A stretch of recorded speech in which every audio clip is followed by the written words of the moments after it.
మంత్రి నిర్మలా సీతారామన్ మరో సరికొత్త రికార్డు సృష్టించబోతున్నారు. ప్రస్తుత ఆర్థిక సంవత్సరానికి గాను సంబంధించిన పూర్తి స్థాయి బడ్జెట్ ను రేపు నిర్మలమ్మ పార్లమెంట్ లో ప్రవేశపెట్టనున్న విషయం తెలిసిందే. వరుసగా 8వ కేంద్ర బడ్జెట్ ను పార్లమెంటుకు సమర్పించనున్నారు. తద్వారా వరుసగా 8 సార్లు పార్లమెంట్ లో కేంద్ర బడ్జెట్ ప్రవేశపెట్టిన మంత్రిగా Nirmala Sitharaman record నెలకొల్పనున్నారు.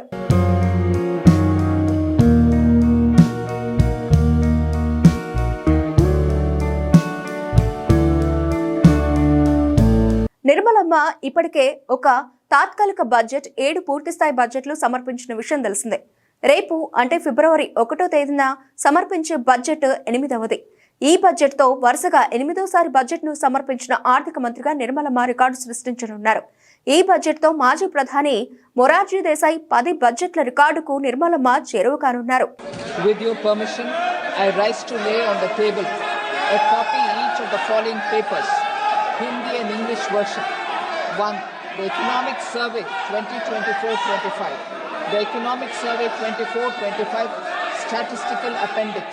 Thank you. మాజీ ప్రధాని మొరార్జీ దేశాయ్ 1959-1964 మధ్య ఆర్థిక మంత్రిగా ఉన్న సమయంలో మొత్తం 6 బడ్జెట్లు, 1967 నుండి 69 మధ్య 4 బడ్జెట్లు సమర్పించారు.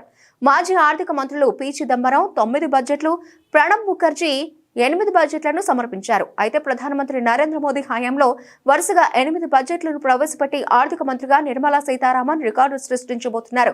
అంతేకాదు మోదీ హయాంలో అత్యధిక బడ్జెట్లను సమర్పించిన మంత్రిగా కూడా నిలవనున్నారు.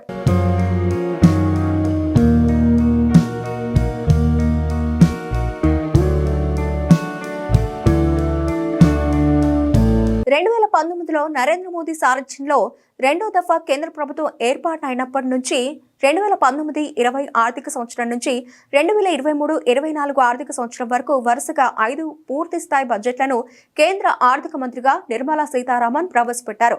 గత ఏడాది సార్వత్రిక ఎన్నికల నేపథ్యంలో తాత్కాలిక బడ్జెట్ పార్లమెంటుకు సమర్పించారు. ఆ తర్వాత లోక్సభ ఎన్నికల అనంతరం 2024-25కి సంబంధించిన పూర్తి స్థాయి బడ్జెట్ ను ప్రవేశపెట్టారు. వరుసగా 7వ బడ్జెట్ ను పార్లమెంటుకు సమర్పించారు. ఇప్పుడు 8వ బడ్జెట్ ప్రవేశపెట్టి రికార్డు నెలకొల్పనున్నారు.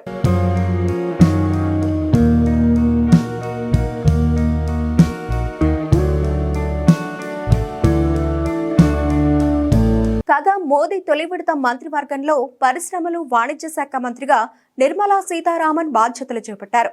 2017లో కీలకమైన రక్షణ శాఖ బాధ్యతలు అప్పగించారు. ఆ తర్వాత 2019లో రెండవసారి ప్రధాని మోదీ ఎన్నికైన తర్వాత ఏర్పాటైన కేంద్ర మంత్రివర్గంలోనూ చోటు దక్కించుకున్న నిర్మలా సీతారామన్ కు అత్యంత కీలకమైన ఆర్థిక శాఖను అప్పగించారు నరేంద్ర మోదీ. నాటి నుంచి దేశీయ ఆర్థిక రంగంలో మలి విడత ఆర్థిక సంస్కరణలను పరుగులెత్తించారు.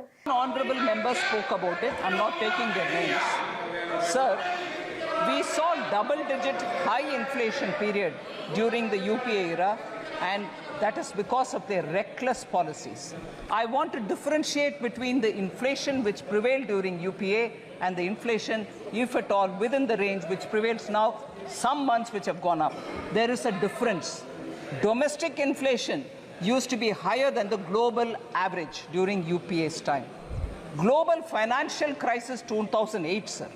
If you are talking about COVID, which is much more complex than the global financial crisis, global financial crisis 2008, UPA government took stimulus measures to boost the economy. But I'm sorry to say, I'll come to this particular matter because it has a relevance to one of the honorable members. కేంద్ర మంత్రివర్గంలో 3వసారి వరుసగా చోటు దక్కించుకున్న ఏకైక మహిళా నాయకురాలిగా Nirmala Sitharaman record నెలకొల్పారు.